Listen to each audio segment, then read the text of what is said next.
Welcome to the Parenting Coach Podcast with Crystal. Over 7 years ago, I felt like I was stuck in this cycle of yelling and reactivity in my parenting that I did not want to be in, but I didn't know how to get out of. I knew how I wanted to parent pretty much exactly, and I'd spent hours reading books, but not finding a way to show up how I wanted to.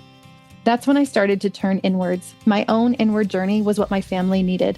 As I changed, everything around me changed. My kids' meltdowns decreased by 90% or more with no medications or therapy. I stopped yelling, sibling fighting became almost entirely non-existent, and I found that this change flowed into other areas of my life too. My intuition increased. I started to run my life and business in a very different way. If this sounds like something you want to, I can help. Join me each week as I share my journey, including the laughter, fun, hard times, and tears. Tune in for support, guidance, and fun conversations with my favorite experts, and really anything else that interests me too. Hello, everybody. Welcome to today's podcast episode. This has been such a fun last season. If you missed my announcement already earlier in the season, this is our last season. Season 10 will be the final one, but we will keep all these episodes up so you can keep listening to them and sharing them. I'm really excited for today's interview because Dr. Deborah Macnamara was actually one of our first guests way back in season 1 or 2 or something years ago. And it was a lovely episode. You can go back and listen to that. It was all about connection and parenting and kind of changing the way that we parent. And she has a new book out that we're going to talk about today that I have not read. And so I'm really excited to hear more about it. So do you want to just introduce yourself a little bit for people that might not know you yet? Sure. I am, oh my goodness, who am I? I am a counselor. I guess I've written a couple of books. I'm a mother of 2 grown kids now, 2 21-year-old and 19-year-old. And I work at the Neufeld Institute as on faculty with Gordon Neufeld, who's been my mentor for many years now, many decades. And I'm passionate about human development and helping our children realize their full potential, which rests upon actually parents and the kind of environment that we create. And that could be educational context too. So just really have a passion for helping people grow. Yes, I love that. And if you listened to my episode years ago, I was sharing kind of my own parenting story, which is like deeply entrenched with exactly what she's talking about right now. I read Gordon Neufeld's book, Hold On to Your Kids, when my kids were toddlers. Struggled to try and figure out how to implement that for years, found Rest, Play, Grow for preschoolers or anyone who acts like it, something like that. I can't remember the subtitle, but it was good. That's good. And was able to find a facilitator through the Neufeld Institute. And that's kind of what got me started on my own journey of being able to really figure out what was happening with me and my child that was neurodiverse. And him and I had a hard parenting journey, and that really helped us shift things around. And over the course of about a year, his behavior changed drastically without any behavioral therapy for him or medication or any of those things. His behavior was a completely different child in a year. And it was crazy to see that attachment and connection really can make such huge leaps and changes in a child. And so that's kind of been a huge integral part of my journey, which is why I wanted to have her on the podcast years ago. And it's such a good conversation there. But since then, you have written a book called Gather to Eat. Nourished, actually. My course Nourished. Is Gather to Eat. Yeah, that's okay. Your course is Gather to Eat. Nourished. Yeah. I would love to hear both about like the course and the book, and especially this connection between like connection and eating and food, and what the connection that you see there and that you have seen over the last few years. Yeah. So the full title is Nourished, Connection, Food, and Caring for Our Kids or Anyone Else We Love. I had to keep it from similar to the Rest, Play, Grow book with the preschoolers. Essentially, it was a book I never really intended to write. However, it came about as a parent of a young child. You know, my 3-year-old, I had a 5-year-old who was picky and fussy and wasn't eating well. And then I went to my supervisor, Dr. Gordon Neufeld at the time, and asked about picky eating. And he didn't answer my question. In fact, he pointed me back to what I already knew. How was it that I was creating an attachment problem, a relationship problem around food when this was what I did? I mean, I helped families with attachment relational issues, but what had happened to food that it somehow was not connecting with what I knew. And I also found this to be true for a lot of my colleagues. And that is that it seems like there's been a divorce between food and how we feed. It's become about nutrients. It's become about what we eat, but we've lost the thread something's become very broken in our culture around food, feeding, eating together, is that it's not embedded in relationships anymore. And so I realized that this tragic divorce, this untethering had happened, and proceeded for the next 10 years to try to do the research, to try to demystify some of the things that I was seeing, like the family meal is a sacred act. Well, no, it's not necessarily. As a counselor in my practice, lots of people would eat food together and they didn't like each other, and they didn't eat very well together, and they hated coming to the table. And it was the last place you want to be if you're an adult child of an alcoholic. And kids would get very rambunctious and weren't sitting down to eat, and parents had these good intentions. And so what I've realized profoundly after 10 years of working in practice with families around issues like this, and it wasn't just they came in for food issues, they came in for relationship issues. Like, oh, how's food going? Well, not so great. Okay, well, let's look at that. Sometimes it's just picky eating, and we don't understand a little 2-3-year-old who's just discovering food and is going from becoming being simply fed to becoming an eater. There's a developmental transition here, and we get so up in their face and misunderstand them very quickly here when we should give it a little bit more time. And then sometimes we're getting really stuck with food, and eating disorders and rates of these things are only on the increase. And I'm absolutely convinced that we need to look at it through a relational and developmental and an emotional lens. What's happening when these things come undone? What happens when we're not eating and feeding in the context of attachment with carrying emotions and safety, and don't understand human development? Well, it's a mess. It's an absolute mess. And so I try to put the pieces together in a way that is as shame-free as possible. I mean, I can't control what people will feel, but in a way that it makes it easy to talk about these things without feeling, too much emotion flooding you and then not wanting to deal with it at all. So, I'd love to hear back in your experience when you first went to Dr. Gordon Neufeld and he kind of brought you back to your own attachment and relational issues. What was it that you kind of uncovered with your own relationship with your kids? I was being completely coercive, and I was alarmed that my children weren't eating the way I wanted to. Actually, correction, one was eating just fine. Fine in my book, because she ate everything I made and she loved it. And she's an incredible foodie herself. But my littler one, what I didn't understand was her chemical sensing sensitivities, the taste, the smell, the touch, everything. That was quite profound for her. And she wasn't like my other daughter. So all my usual tricks didn't work. She wasn't receptive. And so what happened is I became pushier. I started hiding food. I tried to, coerce, cajole. I mean, I wasn't cruel, but I was just incredibly frustrated. And of course, this is what happens is that because foods is so close to care and life-giving, that we get very alarmed, like the mother who can't breastfeed, like, oh my goodness, this stirs our emotional buttons up, stirs up our emotions and pushes our buttons.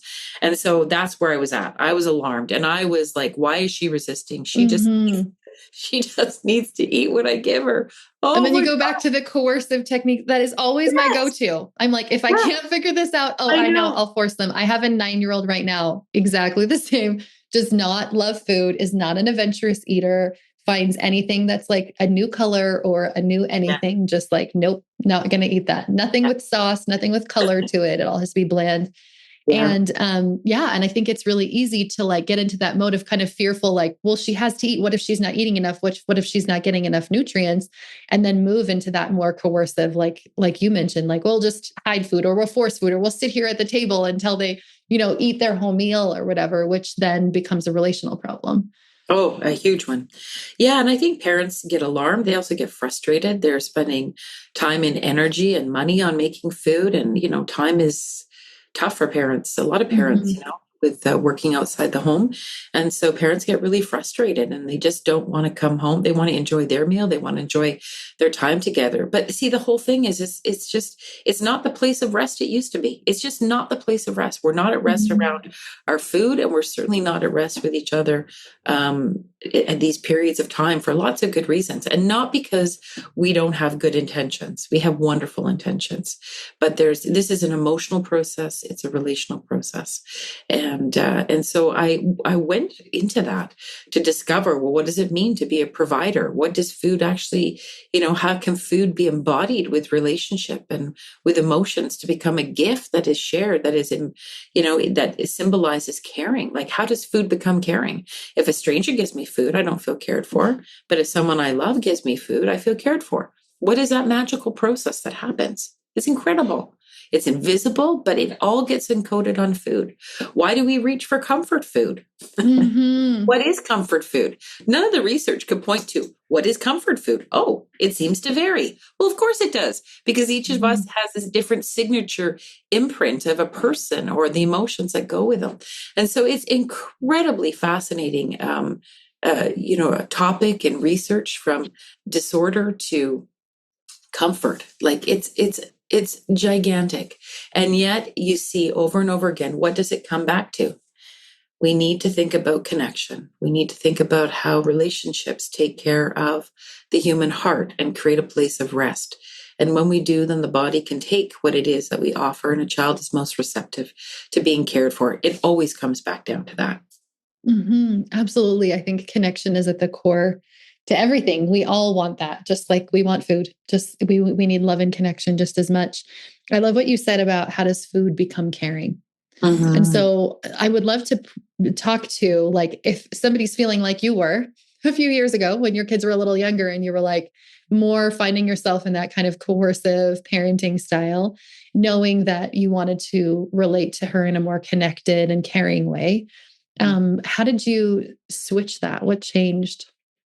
Well, I had to wrestle with myself a lot. And obviously, my daughter presented a huge amount of futility because she just wouldn't eat as I wanted. Mm-hmm. So, and I didn't want to keep doing battles. So I Mm-hmm. retreated from the battles. But then what do you retreat to? Well, I Mm-hmm. retreated to being a provider, and Ellen Satter's division of responsibility is very helpful here for parents, right? Where essentially you decide what you're going to feed and when you're going to do Mm-hmm. that.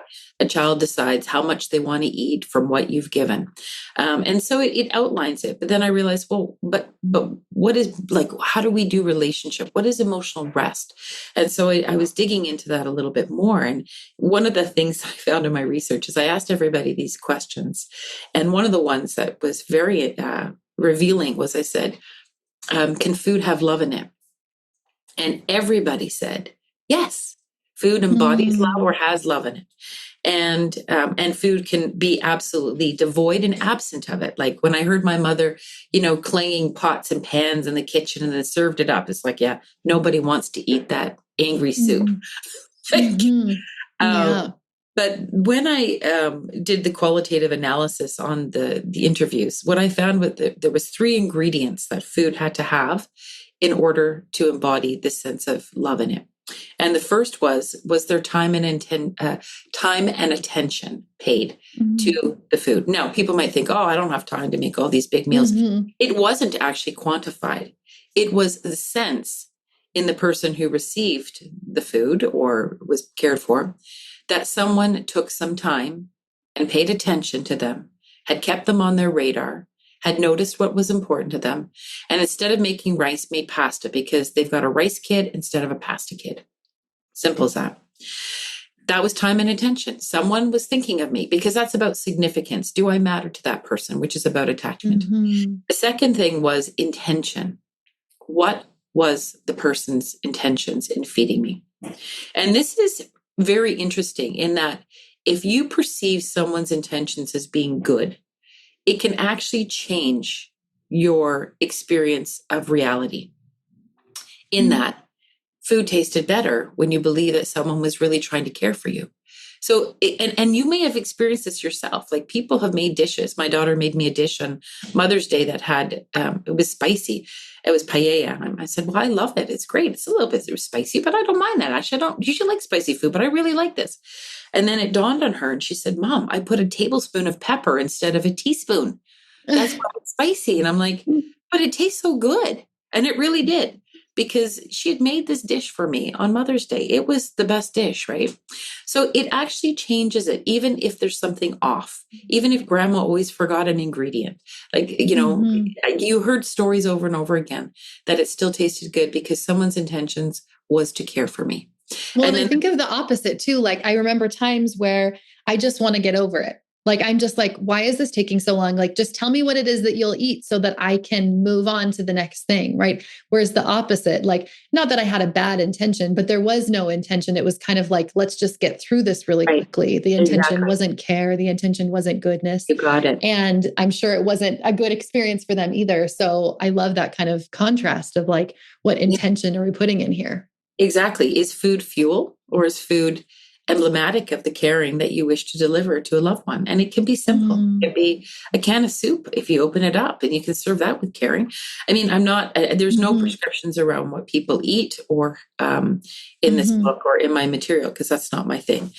People I trust will figure out. In fact, the research shows that parents are 87%. This one research study that parents say 80%, 87% of them say, we know with a good idea, we have a good idea of what we should be feeding our kids. Mhm. Where over 70% of parents said they struggled was how. And so Yes. this is what I'm talking about, is how. Is food fuel? Come on, hurry up. We got to get to practice. Come on. Why Mhm. aren't you finishing? Don't you know you go to bed hungry? Oh my gosh, I can't believe I just made that. How do I have to cook 3 meals a day? Oh, every time I Mhm. open up your lunchbox, nothing is eaten. Oh my God, do you know Mhm. how much that lettuce cost me? Like, I mean, I get it. Mhm. I'm a parent and it's frustrating. Oh, this didn't turn out. I waste so much time in the kitchen. But here's the Mhm. thing, those kind of things infuse the environment you eat in. It also, it says something to your loved ones about your intentions, right? I've had kids where, they sense the good intention in the parent, this little 4-year-old. He sensed the good intention in his mother and feeding him something, and looks at her very gingerly and very tenderly and says, Mommy, did you miss anything in the recipe for this? Mhm. It didn't taste the best, but he's like, I'm pretty Mhm. sure she was trying to care for me here. Like, it just Mhm. feels different. And the whole point is what makes you feel nourished. The whole title of the book, what does it mean to be Mhm. nourished? If you look the word nourish, many people will look food, food, food. Food doesn't nourish on its own. It can't nourish you on its own. It can't nourish you Mhm. without being empowered with relationship and the emotions. So there was time and attention was the first thing to embody food with love. Intention, your good intentions. Mhm. Food is not fuel. And the third thing was there caring and warmth? Was there caring and warmth in the delivery? Was there caring and warmth in the individual? Was there caring and warmth around the gathering of the food? And that is just, it really felt like to me what people were saying is we need some guardrails. We need some guardrails to push out everyday life and say, stop. Yes, there's things that are important and even urgent, but this is sacred. This is important. Even if Mhm. it's 15 minutes for a single mom coming together with her son who's eating a bowl of cereal and having a cup of coffee. Their 15-minute ritual of just checking in over food, putting that all together so that when he went to school, his tummy is full of connection, relationship, and the food that is meant to Mhm. nourish him, whatever the source was. That piece we can't eclipse. It's how we eat it sets us up for true nourishment. We can shovel Mhm. food in our mouth. It doesn't mean it's all being digested. It doesn't mean it's actually serving our bodies well. And it doesn't mean our kids are receptive to it, or that they'll be receptive to more. But I love that this food book is like not about food. It doesn't tell you what to eat. you got it. It's like You the haven't best, read the book and now you figured it out. Everybody it's thinks it's the about, best it's not about non-food food food. book ever. It's the best non-food book ever. Yeah, It absolutely. I really love is. it. And I think I love this idea of if any of you are listening to this, you probably have heard the term rest and digest. So when your nervous system is Yes. calm and regulated, that's the only space in which your body can actually rest and you can actually digest. Like digestion does not happen when you're feeling dysregulated. So Exactly. what you're saying is actually true. You could be putting a lot of food in your mouth and not actually digesting it. Yeah. Well, the alarm system can take over the gut. And I spend one or two chapters, I spend one whole chapter called Gut Feelings on just the whole process of not digestion, but how the intersection of our emotions and digestion, our endocrine system, our hormones, how much of this is just tied up in this beautiful gut surveillance system, now known through gastroenterology and the gut brain axis. There's wonderful research happening here, their microbiome and things like that. Mm-hmm. But at the end of the day, that research is fascinating. But what does it mean for everyday practice? It Mm-hmm. means that our body, what's the underlying message? Our body does best when it's in relationship. We Mm-hmm. seem to live the longest in the research. We are the healthiest. We are the happiest.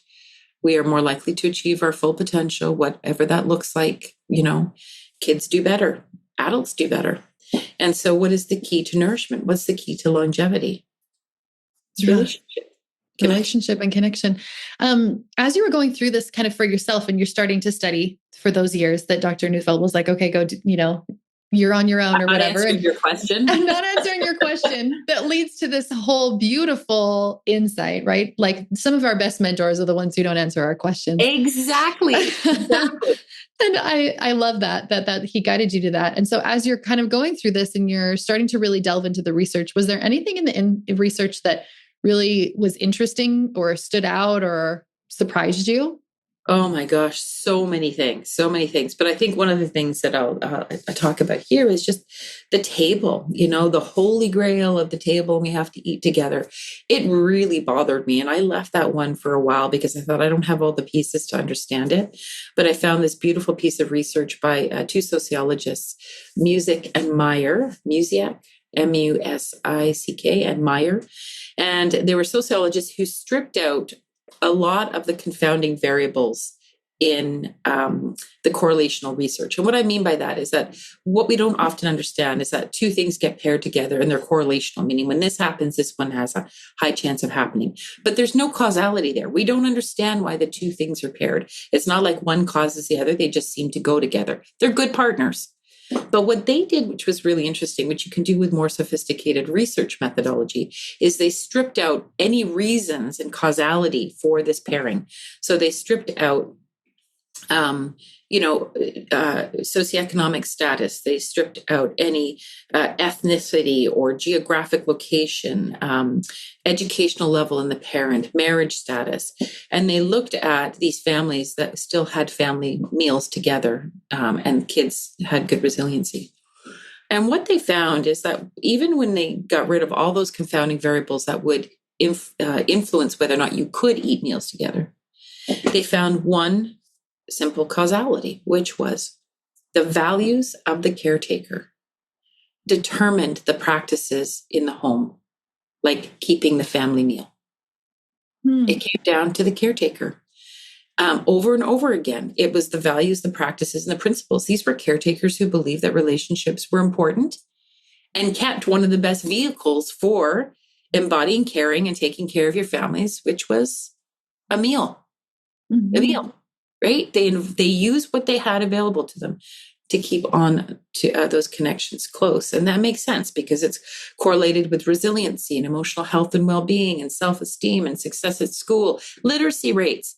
You want to improve literacy rates? Do you know the vocabulary in kids that actually eat together in connection with a caretaker like this? Do you know their vocabulary rates? And yet, what do? We throw all sorts of money into literacy. Not that we shouldn't, because some kids do struggle. We need extra support. But what if we also use what we've been using since, time immemorial? Well, I've never once heard that at school where they're like, you know what is really helpful for your kids? Have dinner together. Like, don't worry about like reading the book that we send home at night where they always read that book that you're supposed to read with them really quickly before they go to school the next day. At least that's how we did it. It was like rushing through it to like check off the box, but like sit down to have a meal together will improve literacy rates. That's like if you're so talking awesome. And if you're connected. Yeah. If you're talking, if you're connected, you can read a story. I've had people who read books together at the meal. Obviously they're not the one eating, and chewing, but togetherness opens up this place of rest. If there's true togetherness, there's rest. And then you're receptive. You're receptive not only to the food, but the other thing is that kids are receptive to the stories of their family. So kids who actually ate together knew more about their ancestors and had what they called an intergenerational identity, not just an identity in the home, but they had a whole village of attachment, their past ancestors, their past stories of who they were. And so that sense of belonging, of loyalty, of significance extended far beyond the family grouping and reached right back into the ancestors. This is who you are from, the stories that you tell. There's one study that they did with these kids and they asked them, who has a permanent grumpy face in your family?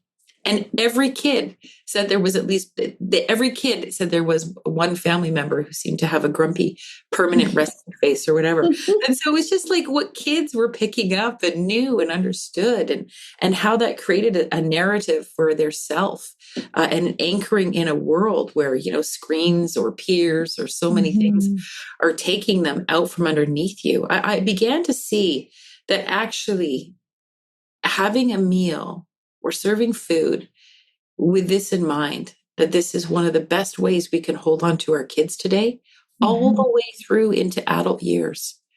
It's incredible. It's incredible. Yeah, families coming together this way. Just this last weekend, I had my grown daughter, who's 19, and some of her friends up that I hadn't met. And I have a neighbor, and we went up skiing. And together we put on a huge meal for the kids. And they had wanted to go out later and, go down to some of the clubs, but they were full. They were full. They were content. They went down. They said, "Oh, we just love the home cooked food. And thank you so much. And I feel like I'm at home, and my mother's caring for me, from the brownies to the roast beef to whatever it was." And I just thought, these two moms, two families coming together, and the dads coming together, just taking them out skiing. We felt safe. And it was just like these kids, you could just see the rest in them. They're 19. Yeah. And there is the coming home still. Please take care of me. The longing for home.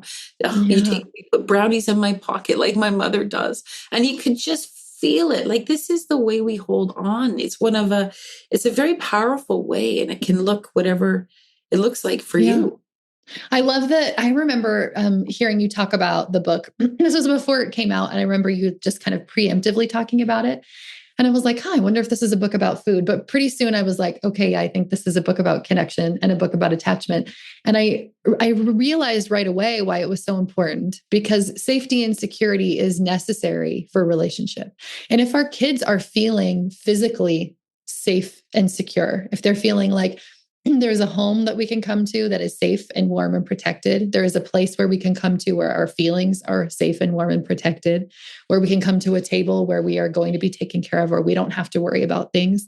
I was like, yes, that's what it is. And even just reading about your book helped change the way that I started doing with my kids, because for me, a meal was kind of like this chore that I had to do at the end of the day to make sure that we all didn't die. It wasn't like this thing that I looked forward to. And so I really started trying to change this approach in my mind of okay, if this is how I'm showing them that I care for them, if this is the safety and security that I'm providing for them, so that it's something they don't have to worry about, that is me connecting. I don't always have time to just sit down and make sure I spend time connecting with every single kid all day long amidst of the things, but that is connection. That is showing. Exactly. Exactly. I mean, I think you nailed it. It's a beautiful reframe of it. It's, what's most important in growing and human development and being well and being nourished. And that is safety and trust in the environment and the people that you are in, because that helps bring the body, the mind, the heart, everything to rest, rest is a place of growth. You can create, you can imagine, you can care, you can set goals, you can face your fears. If you're not at rest, it's very difficult to do any of those things. And so what does feeding someone give us an unparalleled opportunity to do 2 to 3 times a day? Convey, you can trust me. I'll take care of you. I did safety, security, care. Trust. And that's why, food and that relationship is a trusting relationship. It's built on trust.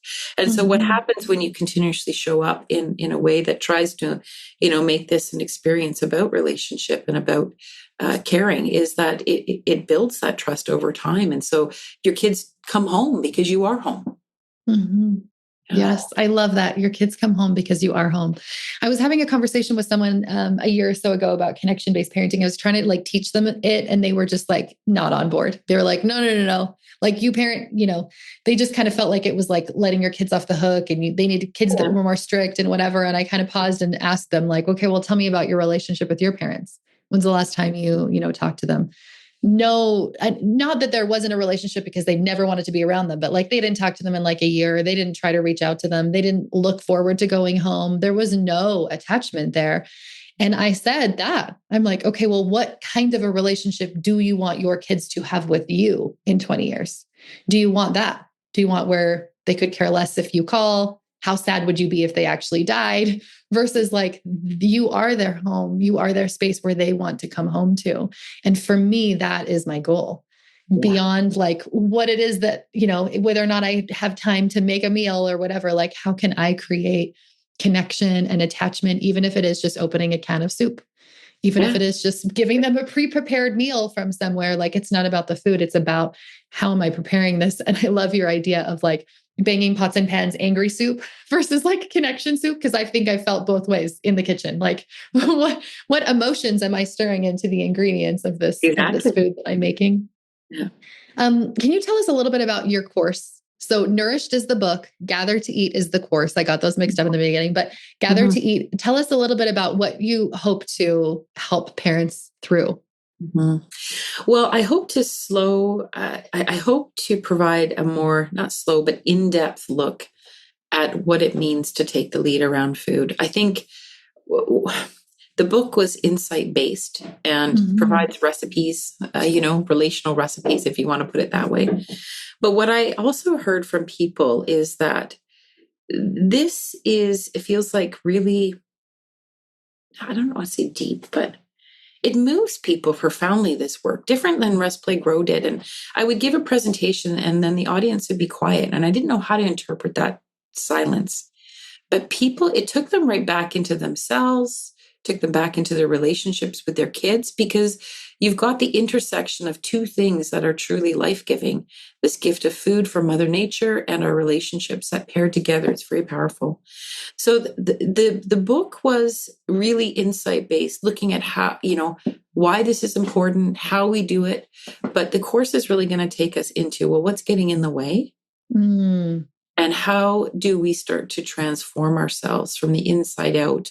And it's to really let it wash over you in a different way, in a new way, in community, non-judgmental community, where you can start to say, okay, I can feel these things shift. But sometimes, like any habit, you can start something, but if you're in a world that pulls you in a very different direction, you got to stick that landing until it's habit. And so this is also a walk to say, well, how am I going to do things differently? What does this mean for me?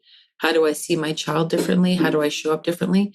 So it's called Gather to Eat, but gather means relationship. So we put relationship before food. So we're going to be talking about relationship. We're going to be talking about your feeding style. We're going to be talking about emotion. We're going to be talking about how we can be a tummy whisperer and get in there if we think some stuff is going on and bring our kids to rest. And most importantly, how do we move to ritual that can set up those guardrails that can hold us in place relationally, create a place of rest in a world that is built on separation and anxiety. Yes, our world is so built on separation. It's like, make yourself as busy as possible, doing all of the things that you can to avoid what's happening on your own inside, what's happening in your own personal relationships. And I think that simplifying process is like the healing process. It's like, how can I do things a different way than the world is doing it? How can I take time to actually have meals with each other, to have relationship matter most, to spend time in relationship? This sounds beautiful. I would love to hear just for a minute about the tummy whispering part. Tell me about that. Is that for kids with anxiety, tummy? Well, yeah, I mean, anxiety and the gut, I mean, they're just best friends, really. We have so much of our emotions, signals go into the gut, emotional signals go into the gut, relate to the brain. And so the thing is about the gut is the gut has no words. It just sends signals up into the brain, positive, negative, valence, emotional valence. So, is it uncomfortable or comfortable, and how intense? That's a signal that the stomach sends to the brain. And so then the brain has to interpret those signals, if it can, with the prefrontal cortex and that reflection capacity. Well, preschoolers have no capacity for reflection. And when you're very stirred up and you're under a stress response, reflective capacity is often offline, right? So if my child comes to me, and this has happened before. Well, this is my child. That's why I'm asking you. I'm like, yeah, this is my child who I'm like, okay, is it Does it feel like emotional discomfort or physical discomfort? But That's see, usually that's the thing is the that's where you go in your head is what piece is from where. And we Mhm. can't possibly determine that. But the fact that we're paying attention, the fact that we have their tummy on our radar as a sign, not just of physical health, but of emotional health, you're Mhm. already there to some degree, because then you're going to start to test the waters.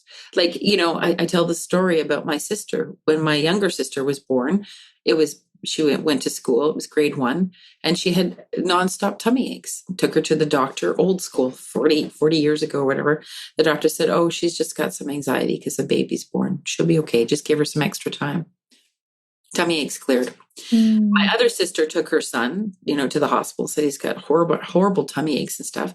Well, they lived beside a blueberry patch, and he'd ate his body weight in blueberries and was full of gas. So, and then sometimes, like I had my kids, they'll come home and like, yes, there's anxiety. Like my daughter would say, there's butterflies in my tummy, or my tummy feels like it's Mhm. making butter. And she could feel that Mm. visceral sensation. And sometimes she was excited. Sometimes she was scared. Sometimes she was hungry. Sometimes they all came together. But see, as a caretaker, your job is not to necessarily know all those answers. Your job is to keep them on your radar so that you're moving to provide. It's not about perfection in the provision. It's just about, okay, this is my responsibility. Okay, I got to figure this out. This child's in pain. Are they Mhm. physically sick? Vomiting. Are they vomiting due to anxiety? Are they vomiting because they're sick? I mean, Mhm. it can come from both ways.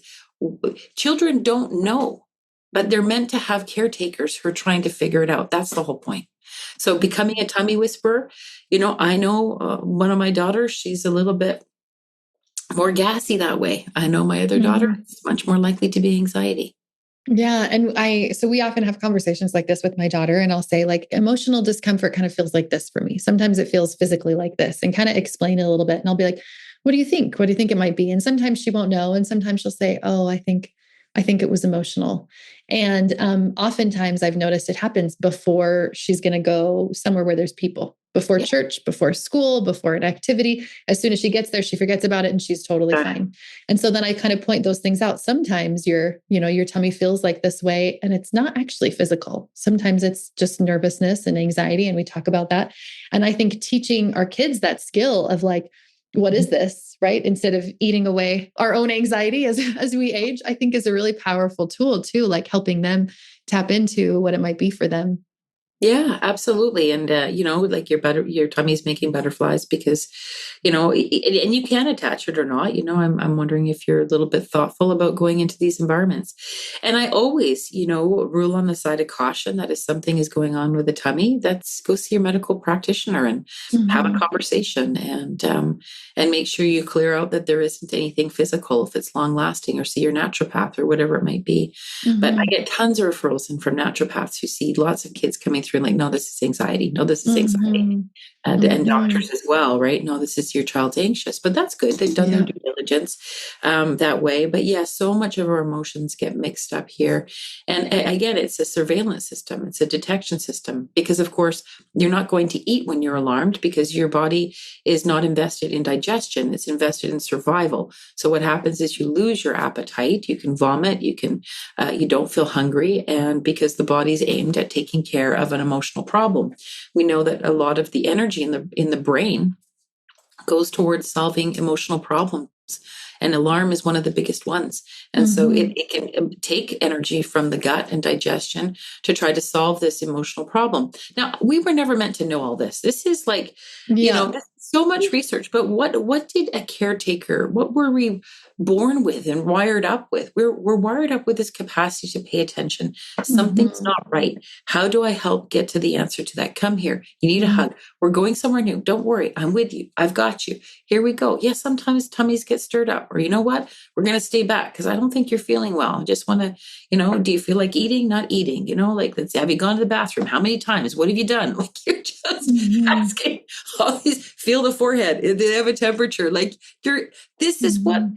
this is what our parents did, before I we had. don't know. I don't know if you remember this conversation. I remember it because it stood out to me so much. But in the last podcast interview that we did years ago, you said that, when you had a grandmother that was cooking you like root vegetables or something, she didn't have to look at a recipe. She just like knew how to do it.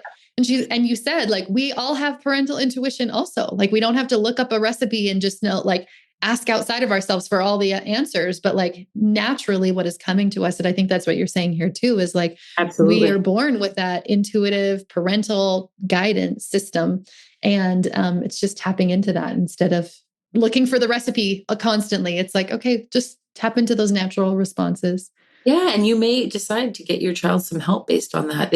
I read one Mhm. study that said that the biggest mistake that emergency room docs make when they're treating children is they don't listen to the parents and Oh, yes. they take what they say for granted. Like that parent, and that's the way I operate in my practice, is that Mm. parent has an unparalleled amount of information and intuition and emotions Mhm. and logic, and they can put that together in descriptions. If you have someone who cares about a child, that person is a reservoir of information about that child. And so we Mm. best not neglect it. They might not understand what's happening. That's why they're coming to Mhm. you and asking for advice. But yeah, and I've had parents like that who said, nope, something's wrong. He said the meningitis test was negative, but I don't believe it. There's something wrong with my kid, brought him back.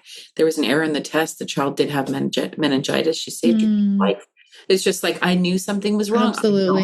child. And I've had that with myself as well, with dental Mhm. appointments where my daughter didn't have enough, freezing, but couldn't talk. I'm like, I can see it on her face. There's not enough freezing. She's in excruciating pain. No, she's had her limit. Mm. She's in pain. And afterwards, my daughter said, I felt like I was going to die. I was in so much pain. Like, Mhm. as a parent, if you are tethered Mhm. in, if you're not checked out, if you're not too emotionally numb yourself, Mhm. if you trust yourself enough, not perfectly, Mhm. if you trust yourself enough, you're picking up tons of information there. That's really important. Yes, I love that you're tethered in.